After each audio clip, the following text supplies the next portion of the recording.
But today I don't think it's a matter of hyperbole to say that, in my opinion, as little as that may be worth, I believe that the leading and finest New Testament scholar on this planet is with us in the room today. And I'm speaking, of course, of Dr. D.A. Carson, who is the research professor of New Testament at Trinity Seminary outside of Chicago. And I can't tell you how delighted and honored I am, Don, to have you with us today. Well, you're very kind. Now, I have to tell you, however, that I'm not sure who the bigger sinner is here. You for descending to flattery, or me for enjoying it. How did you develop as a writer? Who helped you with that? You have any insights for us? Well, you're very kind.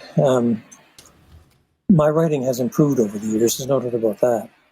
I think the first thing to say is, to be a good writer, you have to be a good reader. Absolutely. That's the number one thing. And you just have to keep writing. You have to keep reading to keep writing. Yep. And I was brought up in a family of books. So that's part of it. I still read prodigiously today, and not just books for the next Sunday sermon, but history and sociology and literature and poetry and mathematics, and I read very widely. And so that has itself helped me to be a little better.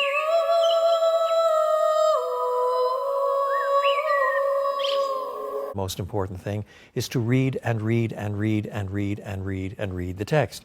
I think that it's a mistake to read it once, then go immediately to the commentaries and try to figure out the significance of the third preposition from the right. There is something that comes from reading and rereading until you start noticing things, until you see how it's put together, and so on. Isn't it an incredible thing about Scripture that you can read the same text 100 times, and on the 100th time enriched. you see something that you right. never saw before?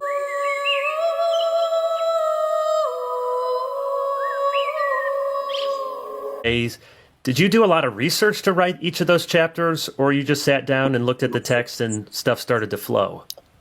It varied. There are times when I purposely set aside preparatory time in terms of commentary reading and theological reflection, pulling a systematics volume off the shelf or whatever. But very often it's a function of my broader reading in any case. I do read widely. And so it's part of the overflow.